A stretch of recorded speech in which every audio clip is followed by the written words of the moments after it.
Hello my dear students, फिर से हम लोग केमिस्ट्री का एक सेकंड पोर्शन है फंडामेंटल का, वो लेते हैं। सबसे पहले अपन लेते हैं कि रिएक्शन क्या चीज़ होती है ना। रिएक्शन, केमिकल रिएक्शन, कौन सा रिएक्शन? केमिकल रिएक्शन क्या होता है? पुराने बॉन्ड जैसे ए बॉन्ड है या ए बी बॉन्ड है, समझ गए? पुराने बॉन्ड को ब्रेक करना है अपन को और न्यू बॉन्ड बनाने हैं। क्या बनाने हैं? न्यू बॉन्ड, समझ गए? तो old bond breaks, old bond breaks and new bond form is called reaction. Chemical reaction होता है तो ओल्ड बॉन्ड टूटते हैं और नए बॉन्ड बनते हैं, उसको अपन बोलते हैं केमिकल रिएक्शन, समझिए? केमिकल रिएक्शन की एक और खासियत क्या है कि A plus B gives C, इस टाइप का एक रिएक्शन रहेगा, इसको बोलेंगे कॉम्बिनेशन। एक और रहेगा A B plus C gives, यहाँ पर मतलब इसको लेंगे AC प्लस B कर देंगे, यानी इसको अपन ने क्या कर दिया? डिस्प्लेस कर दिया, डिस्प्लेसमेंट हो गया। इसी तरह से A B plus C D लेंगे तो ये हो जाएगा A C plus A D plus B C हो जाएगा। एक बात याद रखना कि कोई कंपाउंड होता है ना, उसका लेफ्ट वाला प्लस और राइट वाला माइनस होता है। तो ये क्या है? प्लस है और ये माइनस है, ये प्लस है और ये माइनस है, तो हमेशा माइनस वाला प्लस के साथ काम करेगा। वैसे मैंने यहाँ पे फॉर्मूला ऐसा बनाना चाहिए, इसको करना चाहिए सी डी करना चाहिए, क्योंकि सी डी प्लस रहता है और डी माइनस रहता है ना। नहीं, बी सी अपन क्या करना पड़ेगा? सी बी, इसको क्या करना पड़ेगा? सी बी करना पड़ेगा, क्योंकि सी प्लस है और बी माइनस है, ये बी माइनस है। तो ये कहलाता है कॉम्बिनेशन रिएक्शन, ये कहलाता है डिस्प्लेसमेंट रिएक्शन, ये कहलाता है डबल डिस्प्लेसमेंट रिएक्शन। एक होता है एसिड, एक होता है बेस। एसिड मतलब क्या हुआ? जैसे HCl हो गया, HNO3 हो गया, H2SO4 हो गया, HCN हो गया, CH3COOH हो गया। इसको एसिडिक एसिड बोलते हैं। Hydrogen cyanide, sulphuric acid, nitric acid और हाइड्रोक्लोरिक एसिड। अब बेस क्या हो जाएंगे? NaOH बेस हो गया, KOH बेस हो गया, CaOH होल ट्वाइस बेस हो गया, AlOH होल थ्राइस बेस हो गया, मैग्नीशियम हाइड्रोक्साइड बेस हो गया, समझिए? इसी तरह से जो बेस होते हैं वो एसिड के साथ कॉम्बिनेशन करते हैं, जो बनता है वो होता है सॉल्ट। क्या होता है? सॉल्ट। क्या बनता है? Salt plus water. अब होता क्या है, थोड़ा एडवांस नॉलेज के लिए जान लो कि सॉल्ट 3 प्रकार के बन जाते हैं। एसिडिक सॉल्ट होता है, बेसिक सॉल्ट होता है और न्यूट्रल होता है।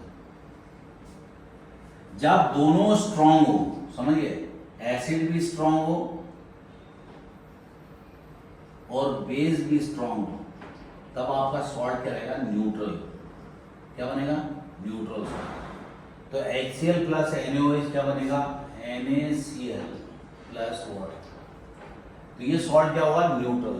लेकिन आप देखो HCl जो होता है कमजोर होता है, वीक होता है, और मैग्नीशियम हाइड्रोक्साइड उसके कंपेरिजन में स्ट्रांग है। तो ये बन जाएगा MgCN whole twice plus water. तो इसके अंदर गुण बेसिक होगा। कौन सा गुण होगा? बेसिक। यानी जो स्ट्रांग रहेगा वो अपना गुण छोड़ देता है। जैसे बेस स्ट्रांग रहेगा तो सॉल्ट बेसिक हो जाएगा, एसिड स्ट्रांग रहेगा तो सॉल्ट एसिडिक हो जाएगा, और दोनों स्ट्रांग रहेंगे तो न्यूट्रल हो जाएगा। और दोनों वीक है तो वो तो वीक ही बनेगा, उसका कोई मतलब है नहीं। तो ये रिएक्शन कहलाता है न्यूट्रलाइजेशन। इसी तरह से ऑक्सीजन से रिएक्ट करवा दो, CH3CH4 कर दो, methane plus oxygen gives CO2 plus water है। तो जब भी ऑक्सीजन के साथ आग लग जाए तो वो कहलाता है कंबशन रिएक्शन। ये क्या कहलाएगा? कंबशन। जो एरो के इधर रहता है, एरो को क्या बोलते हैं, गिव्स, मतलब बनता है।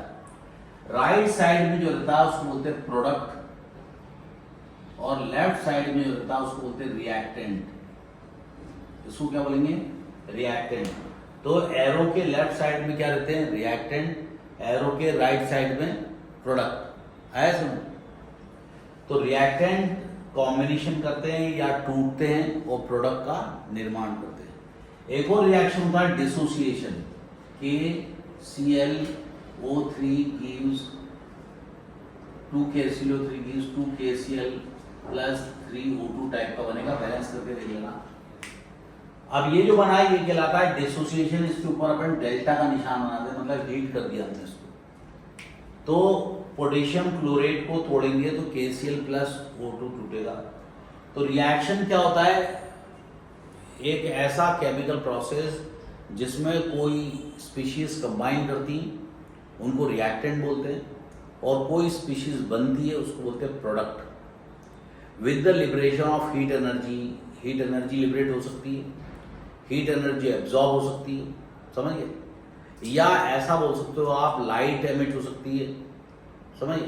तो आपके जो रिएक्शंस हैं उनके अलग अलग फॉर्म होते हैं। एक रिएक्शन तो होता है फोटोकेमिकल रिएक्शन, यानी लाइट के प्रेजेंस में रिएक्ट करता है। एक रिएक्शन कहलाता है कंबशन, यानी कि ऑक्सीजन के साथ रिएक्ट करेगा, हीट जनरेट करेगा। ये एक तरीके से एक्सोथर्मिक होता है। KClO3 हीट कर दो, KCl प्लस 3O2 बन जाएगा। तो इस तरह से जो लेफ्ट साइड में स्पीशीज होती हैं उसको रिएक्टेंट बोलते हैं, राइट साइड में स्पीशीज होती हैं उसको प्रोडक्ट बोलते हैं। कोई भी रिएक्शन अगर होता है, कोई भी रिएक्शन होता है तो उस रिएक्शन को इंडिकेट करता है रिएक्शन। अब कैसे पता चलेगा, साउंड आ जाएगा, पॉपअप साउंड आ जाएगा, इसका मतलब वो रिएक्शन हो रहा है, समझिए। दूसरी बात, अगर आपको कलर चेंज होते हुए दिखे समझ लो रिएक्शन हो रहा है। कोई गैस इवॉल्व होते हुए दिखे समझ लो रिएक्शन हो रहा है। या कोई स्मेल आती हुई दिखे समझ लो रिएक्शन हो रहा है। गर्म हो जाए सराउंडिंग या उंगली में गर्म लगे तो रिएक्शन हो रहा है। ठंडा हो जाए तो रिएक्शन हो रहा है। लाइट प्रोड्यूस करे तो, साउंड प्रोड्यूस करे तो, कलर चेंज कर ले तो रिएक्शन हो रहा है। ये कब पता चलता है, आपकी उस वक्त की कंडीशन क्या है। तो पुराने बॉन्ड टूटते हैं और नए बॉन्ड बनते हैं, उसी को अपन रिएक्शन बोलते हैं। तो एक रिएक्शन होता है एंडोथर्मिक, एक रिएक्शन होता है एक्सोथर्मिक, एक कहलाता है रेडॉक्स रिएक्शन। रेडॉक्स रिएक्शन में क्या होता है, रिडक्शन एंड ऑक्सीडेशन, समझिए। ऑक्सीडेशन रिएक्शन कहलाता है। ऑक्सीडेशन रिएक्शन में इलेक्ट्रॉन डोनेट करता है, क्या करता है, इलेक्ट्रॉन डोनेट करता है, माइनस इलेक्ट्रॉन। और रिडक्शन में क्या होता है, इलेक्ट्रॉन ले लेता है। जब कोई भी स्पीशीज इलेक्ट्रॉन ले लेगी तो रिडक्शन, और इलेक्ट्रॉन दे देगी तो ऑक्सीडेशन। और ये दोनों एक साथ होती हैं, दोनों एक साथ होती हैं, इसको रेडॉक्स बोलते हैं। तो जैसे मेरे पास अगर मान लो कॉपर सल्फेट है, तो इसको अगर तोड़ दूं मैं तो ये हो जाता है copper double positive plus sulphate double negative. यहां पर कॉपर डबल पॉजिटिव, लेकिन राइट साइड में मैं देखता हूं कॉपर सॉलिड है। क्या है, कॉपर सॉलिड। जो सॉलिड कॉपर होता है या जो मॉलिक्यूलर स्टेट होती है Cl2O2, उसके पावर में 0 माना जाता है, यानी कि ये कुछ नहीं कर रहा है। तो इसके पावर में डबल पॉजिटिव था तो इसने क्या करा, 2 इलेक्ट्रॉन गेन कर लिया, तो क्या बन गया, रेड्यूस। तो copper reduce to copper solid. अगर वो इलेक्ट्रॉन ले लेगा तो उसके टकले पे जो प्लस है वो खत्म हो जाएगा। जैसे एक एलिमेंट है वो इलेक्ट्रॉन लूज करेगा 2, तो उसके टकले पे आ जाएगा A डबल पॉजिटिव। अगर ये सॉलिड होगा तो ये एक्वस में कन्वर्ट हो जाएगा। अगर मान लो आपके पास एक Fe ट्रिपल पॉजिटिव है और ये 2 इलेक्ट्रॉन ले लेता है तो ये हो जाएगा Fe सिंगल पॉजिटिव। तो ये एक्वस है और ये भी एक्वस ही रहेगा। अगर ये 3 इलेक्ट्रॉन ले लेगा तो ये Fe हो जाएगा। तो ये क्या कर रहा है, रिडक्शन कर रहा है, और ये क्या कर रहा है, ऑक्सीडेशन कर रहा है। समझिए। तो ऑक्सीडेशन क्या करता है, इलेक्ट्रॉन लूज करके टकले पे प्लस बढ़ जाएगा, इलेक्ट्रॉन लेकर टकले पे प्लस कम कर लेगा। तो देखो प्लस बढ़ रहा है पावर में तो ऑक्सीडेशन, प्लस कम हो रहा है तो रिडक्शन। आई समझ। और नेगेटिव कम हो रहा है, नेगेटिव कम हो रहा है, जैसे नाइट्रोजन को आप देखोगे, अमोनिया, अमोनिया में जब देखते हो तो नाइट्रोजन में दिखाता है वो -3, और HNO3 करके देखो इस पे क्या दिखाता है, देखो ऑक्सीजन को होता है -2, तो 2 -2 3 6, -6 + 1 +5 दिखाता है। क्या दिखाता है, +5।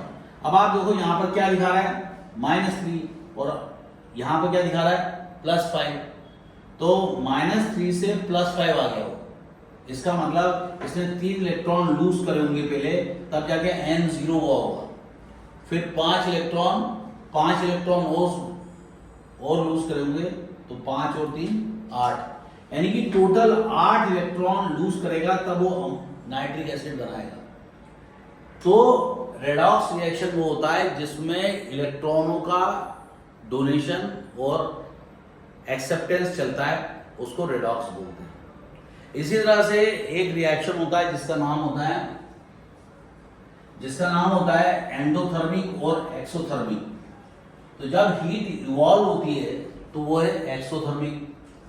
तो जैसे N2 + 3H2 गिव्स, रिवर्सिबल होता है 2NH3, यानी कि ये यहां से यहां जा सकता है और यहां से यहां जा सकता है, इसलिए इसको रिवर्सिबल बोलते हैं। ये इरिवर्सिबल है, एक ही डायरेक्शन में जाएगा। तो ये जब भी बनेगा तो हीट क्या होगी, रिलीज होगी। हीट क्या होगी, रिलीज होगी। हीट क्या होगी, रिलीज होगी, यानी डेल्टा H इज नेगेटिव। क्या होगा, नेगेटिव। इसको बोलेंगे एक्सोथर्मिक। एक्सोथर्मिक। तो A + B - heat gives C, या A + B gives C + heat, ये क्या कहलाता है, एक्सोथर्मिक। लेकिन अगर A + B + हीट लिखा हो तो ये कहलाता है एंडोथर्मिक, ठंडा हो जाता है। तो इवोपरेशन क्या होता है, एंडोथर्मिक होता है। डिसॉल्यूशन ऑफ गैस क्या होता है, एक्सोथर्मिक होता है। जब पानी में या किसी भी मीडियम में गैस डिसॉल्व होती है तो वो एक्सोथर्मिक होता है। तो लो टेम्परेचर पे गैस ज्यादा डिसॉल्व होती है, हाई टेम्परेचर पे कम होती है। अगर आपको अमोनिया बनाना है तो आप टेम्परेचर लो कर दो। क्या कर दो, टेम्परेचर लो कर दो, you will get more yield of ammonia. लेकिन H2 + I2 गिव्स 2HI, क्या हो जाएगा, ये कहलाएगा डेल्टा H इज पॉजिटिव। देखो आपका इधर प्लस आ रहा है, इसका मतलब डेल्टा H प्लस माइनस नहीं, जबकि देखो इधर प्लस आ रहा है उसके बाद भी एक्सोथर्मिक है, तो डेल्टा H माइनस रहता है। डेल्टा H माइनस कब होता है, delta H is equal to enthalpy of product minus enthalpy of reactant. अगर इसकी वैल्यू ज्यादा होगी, मतलब 5 होगा और ये 4 होगा, तो आंसर क्या आएगा, माइनस में। तो जिसमें रिएक्टेंट की हीट प्रोडक्ट से ज्यादा होती है वो क्या कहलाता है, एक्सोथर्मिक, और जिसमें रिएक्टेंट की हीट प्रोडक्ट से कम होती है वो कहलाता है एंडोथर्मिक। अगर इसमें HP - HR करेंगे, प्रोडक्ट माइनस रिएक्टेंट, अगर ये 5 है और ये 2 है तो आप देखो आंसर पॉजिटिव हो जाएगा। तो इसकी एंथैल्पी ज्यादा रहेगी इससे, तो क्या होगा, एंडोथर्मिक। इसकी एंथैल्पी इससे कम रहेगी तो एक्सोथर्मिक। तो जब डेल्टा H नेगेटिव होता है तो एक्सोथर्मिक, डेल्टा H पॉजिटिव होता है तो एंडोथर्मिक। तो ये आपको पढ़ना पड़ेगा, endothermic, exothermic, double displacement reaction, balancing करना सीखना पड़ेगा। अब हम लोग बहुत शॉर्ट में कंपाउंड किससे बनता है वो देखेंगे, बहुत ही शॉर्ट में देखेंगे।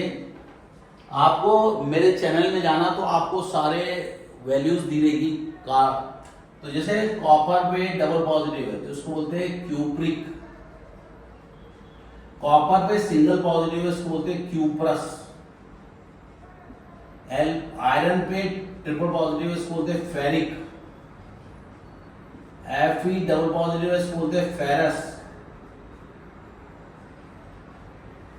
एल्युमिनियम पे ट्रिपल पॉजिटिव होता है, बोरोन पे ट्रिपल पॉजिटिव होता है, फॉस्फेट पे ट्रिपल माइनस होता है, सल्फेट पे डबल माइनस होता है, कार्बोनेट में डबल माइनस होता है, क्लोरीन पे सिंगल माइनस, सीएन पे सिंगल माइनस, OH पे सिंगल माइनस, HCO3 पे सिंगल माइनस बाइकार्बोनेट। इसके बाद आप डबल माइनस में ऑक्सीजन पर डबल माइनस ले लो, ऑक्सीजन डबल माइनस होता है, SO4 डबल माइनस होता है, single minus, double minus, triple minus सब बता दिए मैंने।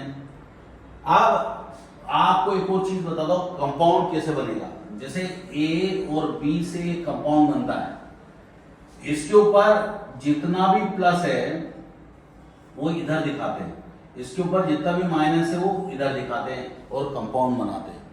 अगर दोनों पे बराबर प्लस है, जैसे A के ऊपर डबल पॉजिटिव है और B के ऊपर डबल माइनस है, तो इसका कंपाउंड बनेगा AB, कुछ करने की जरूरत नहीं है। A के ऊपर सिंगल पॉजिटिव और B के ऊपर सिंगल नेगेटिव है, तो ये भी AB वाला कंपाउंड बनेगा। इसके ऊपर डबल प्लस है और इसके ऊपर डबल माइनस है, ये भी AB वाला कंपाउंड बनेगा।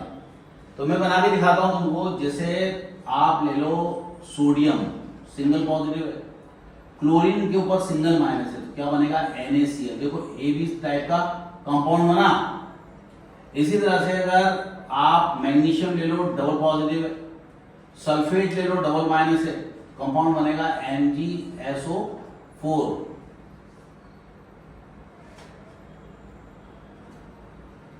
इसी तरह से आप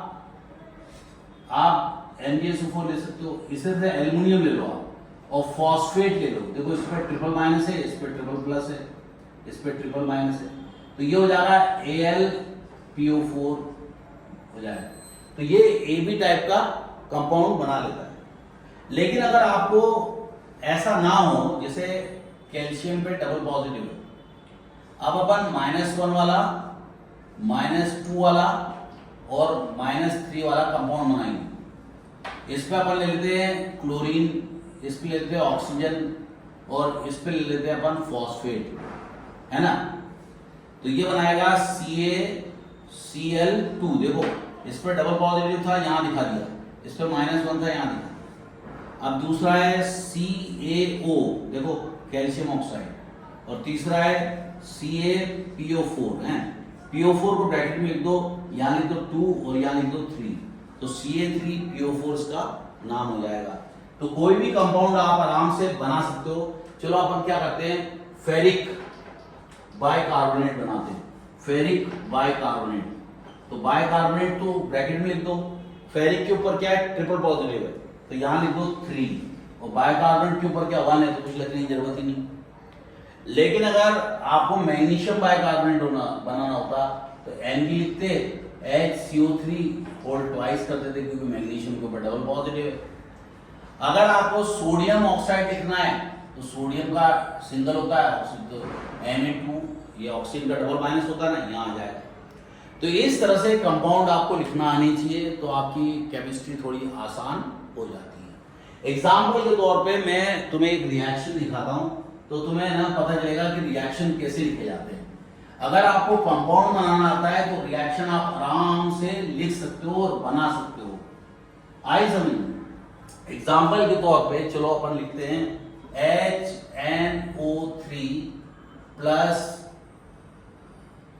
मैग्नीशियम सल्फेट, नहीं magnesium hydroxide, OH whole twice, है ना। अब ये हमें मालूम है कि मैग्नीशियम के टकरे पे डबल पॉजिटिव होता है, तो ये यहाँ लगा हुआ है। OH के सिग्नल में माइनस होता है, तो यहाँ लगा। इसको कंपाउंड कैसे बनेगा, देखो ये वाला जो नाइट्रेट आयन होता है NO3 माइनस, इसलिए इसको HNO3 लिखते हैं। तो ये किसके साथ कंपाउंड बनाएगा, प्लस वाले के साथ, और ये कंपाउंड किसके साथ बनाएगा, माइनस के साथ। तो H प्लस है और OH माइनस है, तो ये बना लेगा H2O। समझिए, एक्चुअली यहाँ पर H2O बनता है, इसलिए अपन ऐसा बना रहे हैं। OH नेगेटिव वाला अपन कोई एग्जांपल देखेंगे। अब ये हो जाएगा मैग्नीशियम नाइट्रेट, ये होगा MgNO3, और ये ब्रैकेट लगा के 2 कर देंगे, क्योंकि मैग्नीशियम का 2 होता है, नाइट्रेट का 1 होता है। तो अगर किसी ने बोला कि sodium react with oxygen, sodium react with oxygen. तो जो मेटल होते हैं उसमें कभी भी मॉलिक्यूलर स्टेट नहीं लिखते अपन, उसको ऐसी स्टेट लिखते हैं। दूसरा लेंगे एल्युमिनियम रिएक्ट विद ऑक्सीजन, समझिए। तो इसका कंपाउंड बनेगा Na2O और इसका कंपाउंड बनेगा Al2O3। ऑक्सीजन का यहाँ 2 लगा देंगे और एल्युमिनियम का 3 यहाँ लगा देंगे, इसको बोलते हैं एल्यूमिना। इसका टेम्परेचर होता है 2050 यानी 2050 degree Celsius. So have a nice time, bye bye, God bless you all, you must have enjoyed the lecture, bye bye।